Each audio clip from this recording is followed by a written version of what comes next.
दोस्तों एनडीए का रायता फैल गया है, वो भी ऐसा फैला है कि चारों तरफ खट्टे दही की बदबू फैल गई है।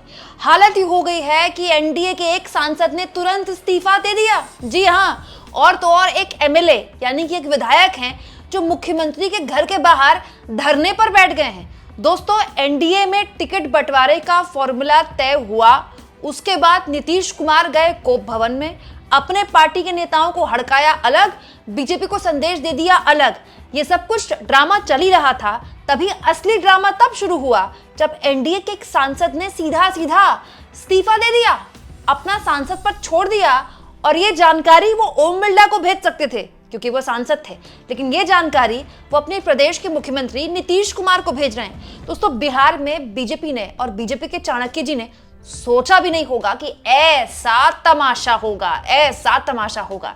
बीजेपी और उसकी मीडिया इस बात पर गलबैयां कर रही थी, खुश हो रही थी, नाच रही थी कि वाह बीजेपी ने क्या मास्टर स्ट्रोक रचा, बीजेपी बड़ा भाई बन गई, बीजेपी 101 पर अपने आप को ले आई, जितनी सीटें जेडीयू की उतनी सीटें खुद चुनाव लड़ रही है। अब तो नीतीश कुमार का पत्ता कट गया, लेकिन बीजेपी और उसकी मीडिया को यह खुशी कुछ घंटों ही नसीब हुई क्योंकि जेडीयू के सांसद ने दे दिया है इस्तीफा और साफ कह दिया है कि ये देखिए नीतीश जी, आपके रहते पार्टी में क्या हो रहा है। और तो और नीतीश जी के घर के बाहर, सीएम आवास के बाहर एमएलए साहब धरने पर बैठ गए। जल्दी आपके सामने पूरी खबर रख देती हूं। दोस्तों आप जानते हैं कि सीट शेयरिंग के फॉर्मूले के बाद बीजेपी और नीतीश कुमार के बीच जबरदस्त रस्साकशी चल रही है, लेकिन इस बीच अचानक से एक बड़ी खबर निकलकर तब आई जब भागलपुर से दोस्तों जेडीयू के सांसद ने सीधा न केवल इस्तीफा दे दिया बल्कि अपना इस्तीफा सोशल मीडिया में शेयर कर दिया। मतलब पार्टी की छीछा लेकर तय करने के लिए, दुनिया में जगहसाई करने के लिए खुद सोशल मीडिया में अपना इस्तीफा डाल दिया और मुख्यमंत्री नीतीश कुमार को यह इस्तीफा सौंपते हुए सीधा बेहद गंभीर आरोप लगाते हुए कह दिए कि वो पिछले 20 से 25 सालों से, देखिए इस्तीफे में लिखा है, लगभग 20-25 वर्षों से भागलपुर क्षेत्र में विधायक एवं सांसद के रूप में जनता की सेवा करता रहा हूं, परंतु विगत कुछ माह में संगठन में ऐसे निर्णय लिए जा रहे हैं जो पार्टी और उसके भविष्य के लिए शुभ संकेत नहीं है। सांसद महोदय कह रहे हैं कि पार्टी के अंदर जो फैसले लिए जा रहे हैं वो ठीक नहीं है। आगे वो कहते हैं, विधानसभा चुनाव की टिकट वितरण की प्रक्रिया में स्थानीय सांसद होने के बावजूद मुझसे कोई सलाह या चर्चा नहीं की जा रही है। जिन व्यक्तियों ने कभी पार्टी संगठन के लिए कार्य नहीं किया, उन्हें टिकट देने की बात सामने आ रही है, जबकि जिला अध्यक्ष एवं स्थानीय नेतृत्व की राय को पूरी तरह से अनदेखा किया जा रहा है। मतलब पार्टी के सांसद ने इस नाराजगी पर इस्तीफा दे दिया अपनी पार्टी से कि ये क्या हो रहा है, हमारी पार्टी में हमारे लोगों की पूछ ही नहीं है, वो लोग टिकट बांट रहे हैं और उन लोगों को टिकट बांटा जा रहा है जिन्होंने पार्टी के लिए कोई झंडे नहीं लगाए, कोई कुर्सियां नहीं बिछाई, कोई दरिया नहीं बिछाई। दोस्तों आगे सांसद महोदय कहते हैं, आज जब पार्टी के कुछ लोग मेरे ही लोकसभा क्षेत्र में टिकट बांटने का काम कर रहे हैं और संगठन की अनदेखी कर रहे हैं, तब यह स्थिति अत्यंत दुखद है। मुझे आपसे मिलने तक नहीं दिया जा रहा, ना ही मेरी राय को सुना जा रहा है। ऐसे में मेरे लिए समझना कठिन हो रहा है कि जब संगठन में समर्पित कार्यकर्ताओं और स्थानीय नेतृत्व की राय का कोई महत्व ही नहीं रह गया, तो मैं अपने आत्मसम्मान और पार्टी के भविष्य की चिंता करते हुए सांसद पद पर बने रहने का क्या औचित्य है। कमाल हो गया दोस्तों, सांसद पद से त्याग पत्र। मतलब आप सोच रहे हैं हमारे देश में एक पियोन भी अपनी सरकारी नौकरी नहीं छोड़ता, और सांसद महोदय अजय कुमार मंडल ने सीधे सांसद पद से त्याग पत्र दे दिया। और त्याग पत्र सौंपते हुए क्या गंभीर आरोप लगा रहे हैं कि उनकी तो कोई सुन ही नहीं रहा, उनसे तो कोई पूछ ही नहीं रहा, वो लोग टिकट बांट रहे हैं, उन लोगों को टिकट बांट रहे हैं जो पार्टी के लिए कभी काम ही नहीं करते थे। अगर आपको लग रहा है कि रायता यहीं तक फैला है, तो नहीं, बहुत लंबा फैला है। दोस्तों यहाँ मुख्यमंत्री जी अपने सांसद महोदय को मनाने के लिए घर से बाहर निकले कैसे, क्योंकि घर के बाहर तो एमएलए बैठे हुए हैं। दोस्तों भागलपुर के सिटिंग एमएलए, उनको शायद पता चल गया कि उनका टिकट जो है, उनका टिकट कटने वाला है इस बार, तो वो सीएम आवास के बाहर बैठ गए। देखिए क्या गजब का ड्रामा चल रहा है बिहार में। दोस्तों ये हैं भागलपुर से गोपालपुर के विधायक गोपाल मंडल, जिनका जबरदस्त हाई वोल्टेज ड्रामा इस वक्त चल रहा है। सीएम आवास के बाहर वो धरने पर बैठ गए हैं। हुआ क्या दोस्तों, गोपाल मंडल को ये पता चल गया कि उनका टिकट जो है कटने वाला है, टिकट उनको मिलने नहीं वाला, तो वो गए सीएम आवास मुख्यमंत्री से मिलने के लिए, लेकिन उनको मुख्यमंत्री ने मिलने का वक्त भी नहीं दिया। उसके बाद गोपाल जी को समझ में आ गया कि भाई अब भी अगर मुलाकात नहीं हुई और अपनी बात नहीं रखी गई तो फिर तो विधायक जी दोबारा से बनने से रहे विधायक जी। तो उन्होंने ना आओ देखा ना ताओ, जहां खड़े थे वहीं बैठ गए धरने पर। और अभी भी जिस वक्त मैं वीडियो रिकॉर्ड कर रही हूँ दोस्तों, जेडीयू के जो विधायक हैं गोपाल मंडल, अभी वहीं बैठे हुए हैं। धरने पर।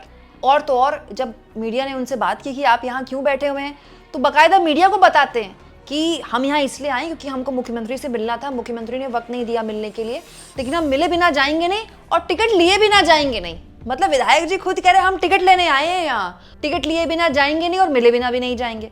अच्छा, यहाँ पर दिलचस्प क्या देखिए, दोनों ही सांसद भी और विधायक जी भी दोनों क्या कह रहे हैं, हमारी तो कुछ सुन नहीं रहा, हमसे तो मिल नहीं रहा। सांसद जी भी यही इस बात को लेकर दुखी हैं कि हमसे नीतीश कुमार मिलते नहीं। विधायक जी भी धरने पर बैठ गए कि मुख्यमंत्री जी ने मिलने का मौका नहीं दिया। तो मैं ये सोच रही हूँ कि मुख्यमंत्री जी आजकल मिल किससे रहे। भाई मीडिया भी कहती है मुख्यमंत्री जी मिलते नहीं है, खुद जेडीयू के सांसद, जेडीयू के विधायक कहते हैं मुख्यमंत्री जी मिलने का वक्त नहीं देते हैं। तो मुख्यमंत्री जी आजकल व्यस्त कहाँ हैं। वैसे सुनने में आ रहा है दोस्तों कि आज सुबह से मुख्यमंत्री आवास में ताबड़तोड़ बैठकें चल रही हैं। बाकायदा इन बैठकों में नीतीश कुमार ने संजय झा को साफ क्लियर मैसेज दे दिया है कि ये जो आप फैलाकर रहे हैं रायता दिल्ली में, ये चलेगा नहीं। 101 सीटों पर तो किसी भी हाल में नीतीश कुमार लड़ने वाले हैं नहीं। बाकायदा नीतीश कुमार ने कह दिया है कि 91 या 92 सीटें हैं जिसमें नीतीश कुमार को सहमति है। उन्होंने साफ बोल दिया है कि जो जीती हुई सीटें हैं वो किसी भी हाल में हम किसी को देंगे नहीं।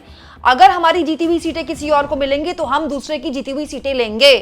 और एससी, जो एससी सीटें होती, रिजर्व सीटें होती दोस्तों, वो तो किसी भी हाल में नीतीश कुमार, बीजेपी या फिर चिराग पासवान को देने को तैयार नहीं है। तो मैं तो ये सोच रही हूँ दोस्तों कि ये एनडीए का जो रायता फैल रहा है इसका समेटेगा कौन, क्योंकि सब तो अपने अपनी जगह मुंह फुलाए बैठे हैं। नीतीश कुमार अलग मुंह फुलाए बैठे हैं, उनके विधायक अलग मुंह फुलाए बैठे हैं। सांसद महोदय ने तो इस्तीफा ही दे दिया है, बताइए मुंह फुलाने की पराकाष्ठा है।